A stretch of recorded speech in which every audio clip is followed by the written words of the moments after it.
Today, I am going to share 12 tools that I regret not buying sooner. These tools will not only make your life easier, but they'll expand the scope of what you can create and help you level up your skills as a maker. And one of these tools in particular, I think it'd be fair to say completely changed the course of my entire career. There'll be links for everything down in the video description, as well as cheaper alternatives wherever and whenever possible. So without further ado, let's get right into it. So let's say you've watched a couple of my videos and you've decided that you want to try modding one of your own consoles. And in order to do that, you're going to have to do a little bit of micro soldering. Well, first off, I think that's awesome, but you probably shouldn't just dive right in with the cheapo soldering iron that you have collecting dust in the basement. That will probably end up doing more harm than good. The thing about micro soldering is that the things you are working on are really fragile, and they're also very temperature sensitive. The difference between 350 degrees and 360 degrees might end up being the difference between your project working at the end or not. So I think a soldering iron with an accurate and finely tunable temperature control is an absolute must. And if you don't mind spending a few extra dollars, getting a nice soldering station like this one that also includes a hot air gun isn't a huge jump in cost. A hot air gun will allow you to more easily remove electronic components and also allow you to do surface mount soldering like I did on my iPod project. Hot air is definitely more of an advanced feature, but I bought one soldering iron and then like 3 months later I ended up buying this one, so if you can afford it off the hop, I think it's definitely worth it. And that kind of dovetails nicely into my next point and the next item on our list. You know the expression, buy it nice or buy it twice? Well, that isn't always true, but when it comes to tips for your soldering iron, it kind of is. I was chewing through these cheap ones that I'd order off Amazon. They only cost a couple of bucks, but I'd also only get a handful of uses out of them before they were so oxidized and so corroded that they just stopped holding solder, which made the work of micro soldering so much harder. So I decided to make the jump and buy some nice ones. And oh man, what a difference these have made. These are just so much more durable. I bought them over 6 months ago and they are still performing great after dozens of uses. And honestly, I'm not that great about turning off my soldering iron or tinning my tips after every use, and these still clean up great every time, which makes them infinitely better at controlling solder and allowing me to do micro soldering. Next up, you guys have already seen this one in a bunch of my videos, and believe me when I say I really regret not buying this one in particular a lot sooner. Had I could have prevented a lot of the early mistakes I made in my micro soldering journey, and oh crap, it definitely would have paid for itself. A digital microscope like this one here will allow you to see far beyond what the human eye can comfortably see. The actual magnification will vary depending on what lens you're using, but over 1000x is easily possible. Not only does it reduce eye strain and back strain, but in many cases it has enabled me to do work that I wouldn't have been otherwise able to do. Some micro soldering work is just so small that you can't really see what you're doing without some sort of aid. In a pinch, you can actually use your phone so long as it has a decent macro lens, but unless you have a third hand to hold it while you work, it's gonna get super annoying super quick. This is my current digital microscope, and I've actually already had a couple at this point, but this one provides the best image and screen that I've seen so far. It records internally to a micro SD card, it can connect via USB to my computer, and it also allows me to connect it to bigger screens via HDMI, which makes it even more visible. Now, it isn't the cheapest thing out there, so I'll definitely include some lower cost options as well, but I do think this particular unit represents the best value. This next item isn't fancy, but I've found them to be a massive time saver. I'm constantly stripping wires for all of my projects, and I used to do what I suspect many of you guys are currently doing. I'd get a pair of wire strippers and use them to wrestle the last few millimeters of insulation off the ends of my wires. It was annoying and clumsy work though, because you need at least a few different pairs to cover all the different sizes of wires, and a lot of the time they don't cut all the way through the insulation. Enter the automatically adjusting wire strippers. This particular pair is from Irwin and they're awesome. Just slot the wire in, squeeze the handle, and boom, it does the rest of the work for you. The teeth on it will automatically adjust to whatever size of wire you're working with. I've used it on everything from 14 gauge down to 28 gauge wire. But wait, it gets better. what if you want to strip a bunch of wires to the same length?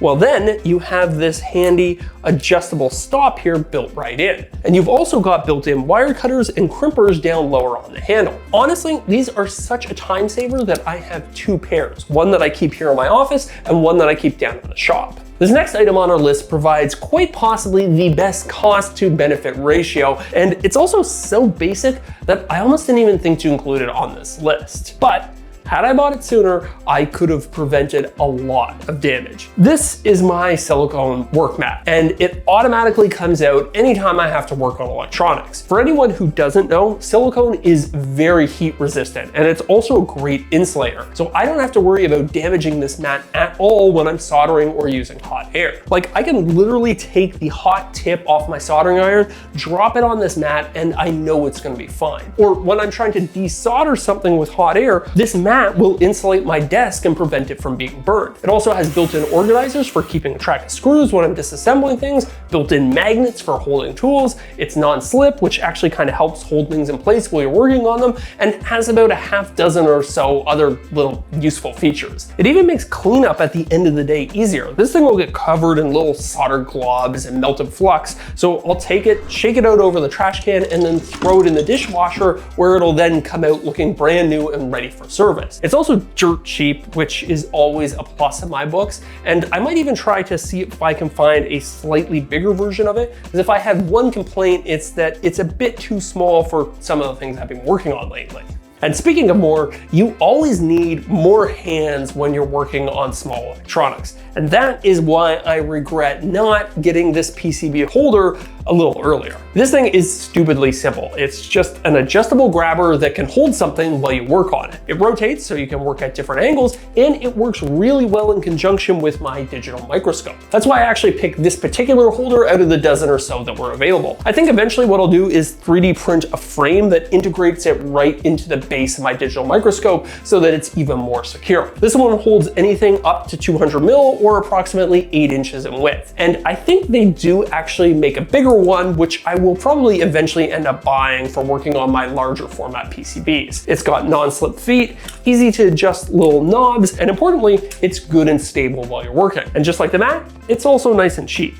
This next tool, I already had multiples of, but I bought again, and I'll tell you why. Practically every electronics toolkit comes with a pair of tweezers as a bonus pack-in item. Look how many I've collected. But the thing about these tweezers is that they suck. They're made from super cheap metal, so they bend into form really easily.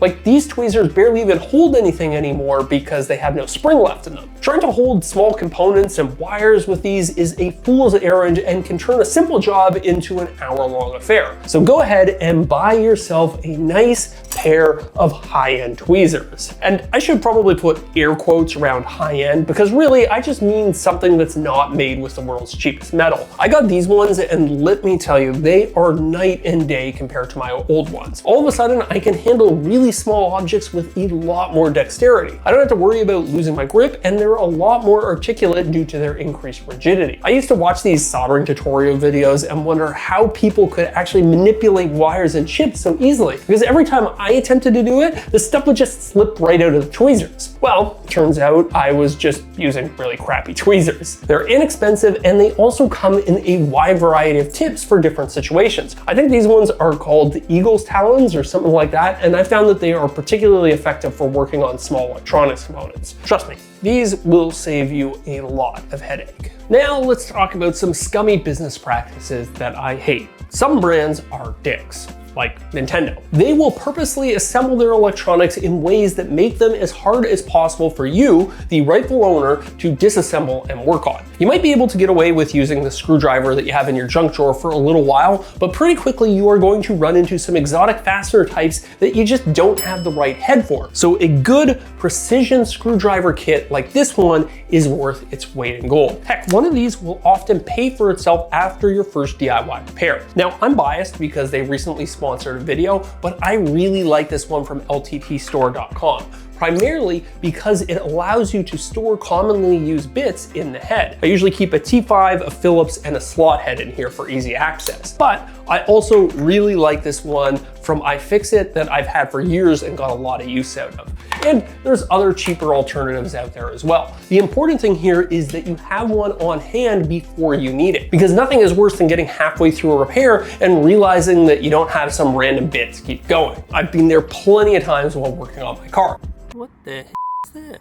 These nicer ones usually come with a magnetic parts tray too, which is a nice added bonus. This next one is almost guaranteed to confuse you when I first say it, but an electric screwdriver. And no, I don't mean one of these things. No, I am talking about one of these. I know it might seem extravagant, especially if you already have a drill or an impact driver, but an electric screwdriver is a much better choice when you're working on electronics and even just smaller DIY home repair jobs that don't require a ton of torque. How many times have you tried to use a drill on some piece of electronics and just completely ended up mangling the screws?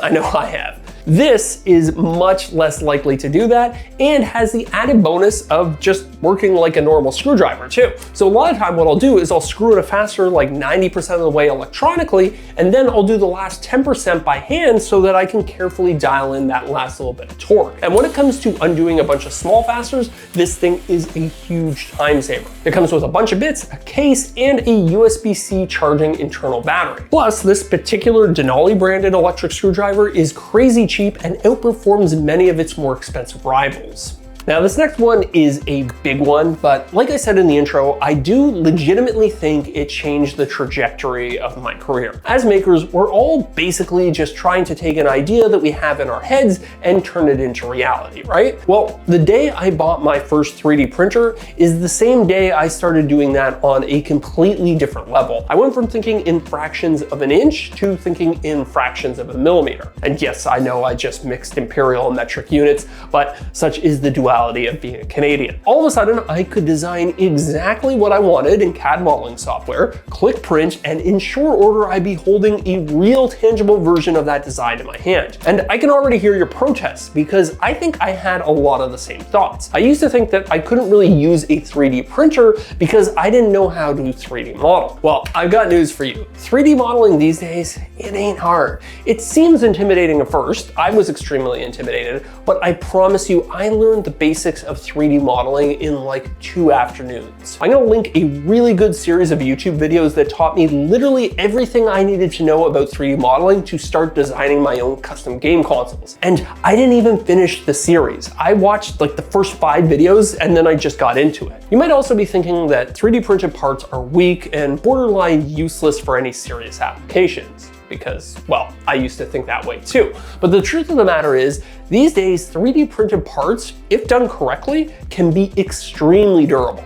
Like parts in car engine bays durable. It all comes down to using the right settings and the right materials for the job. Now, 3D printers come in many different shapes and sizes, which can also be intimidating at first, but if you're just starting out, I'd honestly caution you against getting a 3D printer that's too cheap. And here's why. As you move up the product stack, you're basically just buying ease of use. To a point, you're buying consistency, reliability, speed, and the automation of a lot of calibrations that you normally have to do by hand. Now, this does taper off at a certain point, and you start getting into buying luxury and premium features that are of limited use. So I think the best thing you can do is buy a good mid-range all-rounder. Now, again, I'm biased here because I have a business relationship with Bamboo Lab, but I think their P1S is probably the sweet spot when it comes to cost and ease of use. It's super fast, reliable, they've got a great software package, and it costs less than $1,000 with their AMS system that allows you to print in multiple materials. If I were just getting started in 3D printing, that is the machine that I would buy.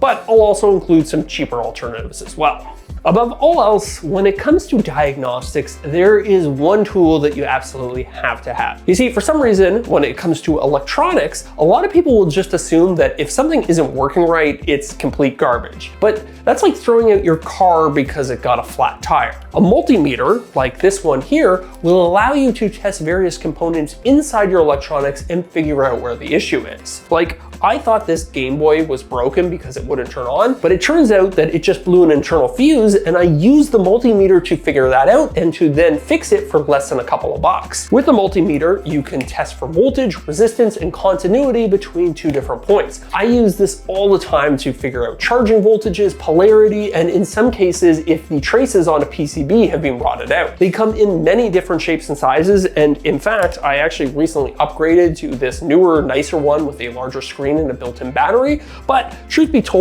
a cheap one like this will have 99% of the same functionality. You'll just have to replace the battery every once in a while. Speaking of diagnostics, there is another very underrated tool that I use for troubleshooting all the time, and it's also undeniably very cool. This thermal camera, or actually this is a thermal sensor that you then plug into your phone, and then that becomes kind of like a thermal camera, because standalone thermal cameras are very expensive. It's actually pretty cool too, in that it uses a low resolution thermal sensor to keep costs down, and then combines that with your phone's normal camera to give you a more detailed view. And it actually works surprisingly well. I use this all the time to test out electronics. You can often figure out if a certain chip on a PCB is having an issue because they'll get too hot, or in some cases they won't heat up at all. You can find out if a battery is about to blow its lid, and I also just use this around the house all the time to isolate drafts and find weak points in our insulation. Oh, and it's also very fun to track your pet's movements with it too. It isn't the cheapest tool on our list, but it is a downright bargain compared to some of the more hardcore standalone thermal cameras. So that's it for my list of tools that I regret not buying sooner in 2024. Let me know if you guys think I missed any obvious examples down in the comments,